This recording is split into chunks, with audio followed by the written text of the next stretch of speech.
everyone, this is Hannah with Wonderful Woodlands, and today we are going to be learning a knit cast on stitch. So to start with, you're going to pick your yarn up.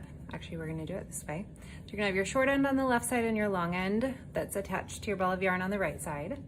You are going to make one twist, so you're going to bring the longer side over the shorter side. Then through this hole that you've just created, you're going to catch the short end and you're going to pull it through so that you have a loop. This is called a slip knot.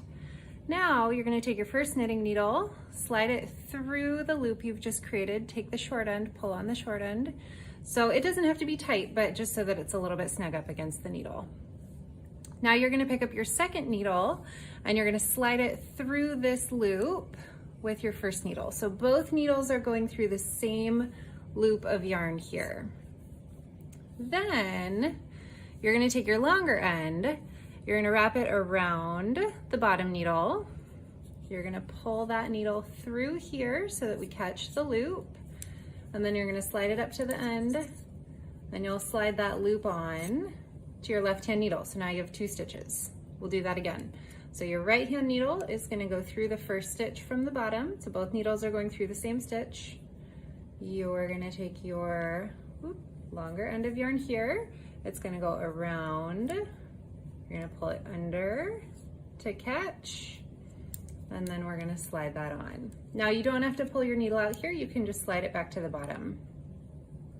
Wrap your yarn around, catch the stitch, and slide it onto the left needle. Needle on the bottom, wrap the yarn around, catch the stitch, slide it on. Needle on the bottom, wrap your yarn around, catch your stitch, and slide it on. We'll do a few more. You can slide your stitches down here as you go. Wrap your yarn around, catch your stitch, and slide it. Wrap your yarn around, catch your stitch, and slide it on.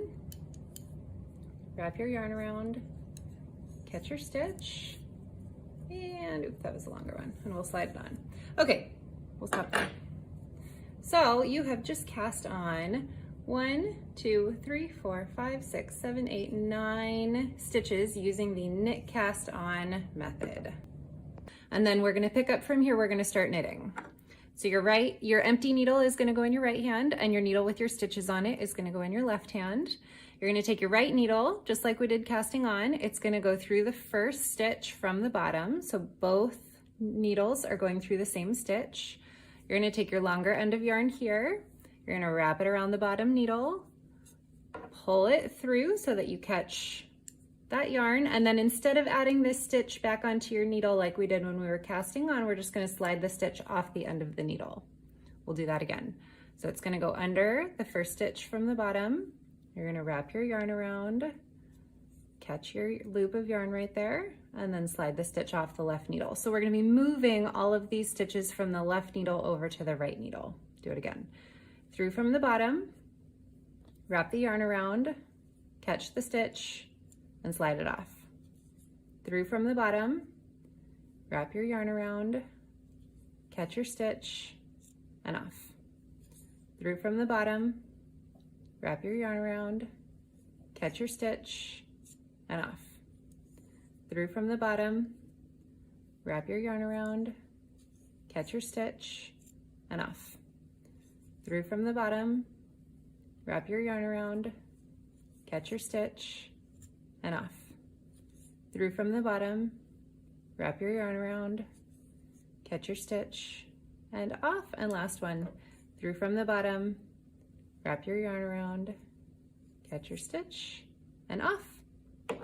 So you've just knit 9 stitches, which you can see right here. This is your first row.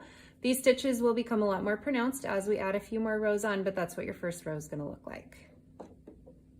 So like the stockinette stitch, the garter stitch itself is not actually a stitch, despite the name, but it's a collection of stitches. So it's how you work your knit and your purl stitches. And what's really, really easy about a garter stitch when you're first learning is that it only uses knit stitches, which is really nice, so you don't even have to know a purl stitch yet. So let's knit a row here and we'll see how this stitch starts to look for us.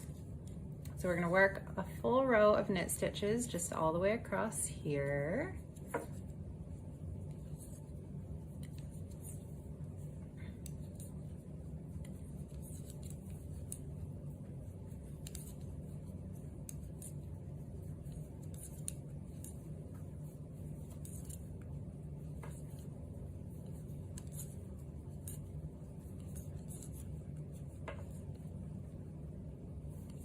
Perfect. So let's do one more row, because after we do 2 or 3 rows, it starts to be a little bit more obvious what this looks like. And then I'm going to give you a picture in a minute of a full piece of work so you can compare a stockinette stitch and a garter stitch side by side. But we're going to do our second row of knit stitches here.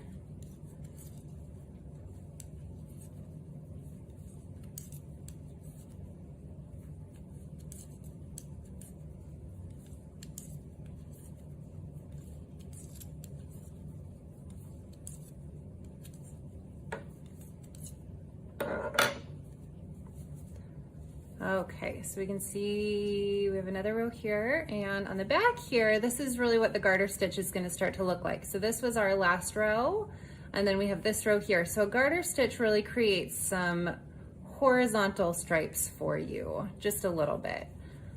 So that is how you work a garter stitch on straight needles. Every time you flip your work over, you're just going to keep on knitting. It is so simple.